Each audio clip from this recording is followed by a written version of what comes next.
Hello साथीहरू, आज हामी पाँच काट्यामा छौँ। पाँच काट्याबाट यता थर्पु भारमा जाने कार्यक्रम छ क्या है। टेको त्यहाँ माथि पाँच काट्याको बजार अलिअलि देखिएको छ।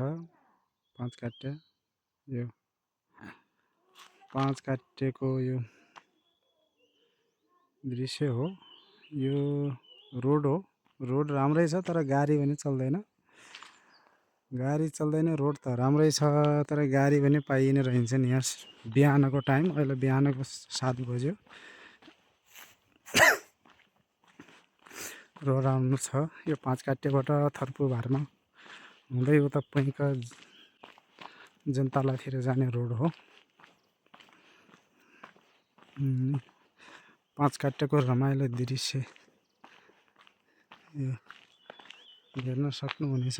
यो बर्खामा बाढी पहिरो आएर यस्तो बनाउँछ। रोड त धेरै राम्रो छ यो पाँच काट्याको। पाँच काट्याबाट थर्पु भारमा जाने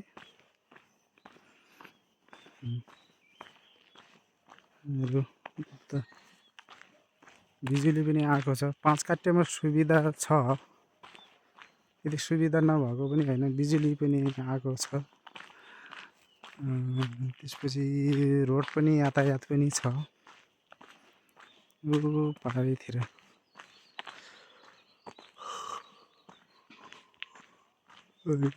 आलु सालु फलिएको छन् पाँच काट्यातिर। अहिले पाँच काट्यामा यो जेठ वैशाख जेठतिर पाँच काट्यातिर बस्नलाई धेरै रमाइलो छ। अहिले राम्रो छ। चराचुरुङ्गीको आवाज आउँछ अनि एकदम लिउरा साग खाने रमाइलो शीतल वातावरण, एकदम चिसो पानी, एकदम रमाइलो छ पाँच काट्या।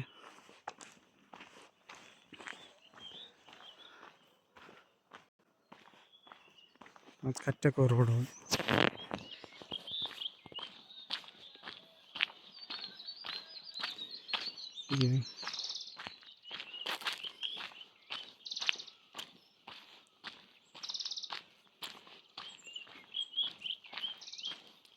के भयो? हाम्रो दिदी पाँच काट्याबाट कहाँ जाँदै हुनुहुन्छ? दिदी कहाँ जानुहुने हो यहाँबाट? हो र। अनि कहाँबाट आउनुभयो त अहिले? यता रुकुमबाट आयौँ। रुकुमबाट? हजुर। रुकुमबाट आएर कहाँ जानुहुने हो त फेरि? यहाँ तलिपुर आउनुपर्ने, यहाँ माथिपुर कहाँबाट आउनुभयो त? यो माथिपुर यता खलङ्गादेखि आयौँ भाइ, खलङ्गादेखि। हो। अनि के कामको लागि जानु हुँदैछ त? कुसे गाउँमा जान्छु भाइ, घुम्न जाने हो? हजुर। हो र। ए कहिलेदेखि घुमेर सिद्ध्याउनुहुन्छ त यता? कहिले फर्किने? आउँदाखेरि यही बाटो आउने? आउँदाखेरि अर्को बाटो आउँछ होला। हो र। यो बाटो नआउने? हो र। ए कोही तपाईँको दाजुभाइ, कोही दिदीबहिनी, काका बाबा हुनुहुन्छ कि साको सन्तान उतातिर? धेरै हुनुहुन्छ मेरो त, भाइ बिना कति धेरै छन्। हो र। ए त्यसो भए भाइ बिना भेटघाट गर्न जाने। हजुर। तपाईँले बिहा गर्नु भएको छ कि छैन त? अनि नै सर, बिहा गरे नै कहीँ भएपछि एउटा खोजिदिनुहोस् त। हो र। कहाँ मैले आफैले यहाँ पाए छैन, अब तपाईँले कहाँदेखि खोजिदिउँ? अरू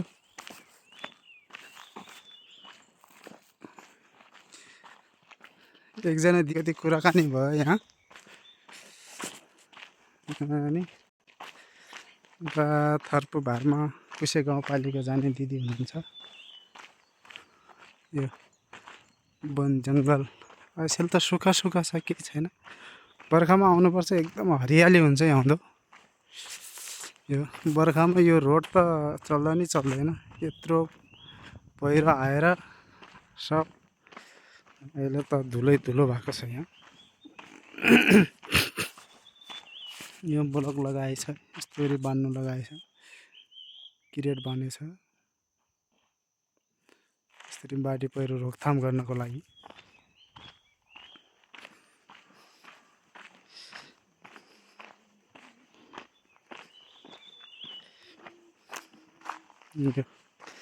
बाढी बर्खामा बाढी पहिरोले एकदम दुःख दिन्छ यहाँ।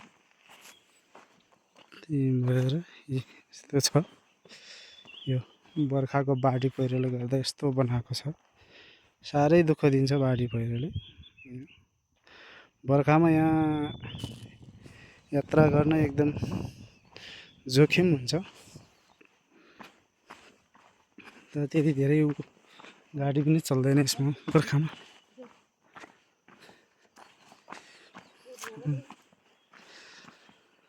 अनि यो हामी अहिले सर्टकट पैदल बाटो जाँदैछौँ। यो उत्तिसका रुखहरू छन् यहाँ। अनि यो भिर हो, यो एकदम भिर चट्टान छ यतातिर। सानो सानो मान्छे हिँड्ने बाटो छ, सानो सानो न। यो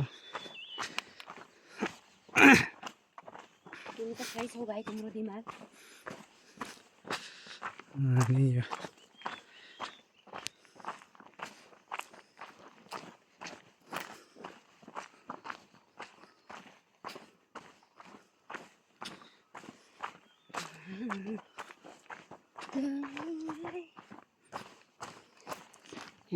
तलबाट रोड गइरहेछ।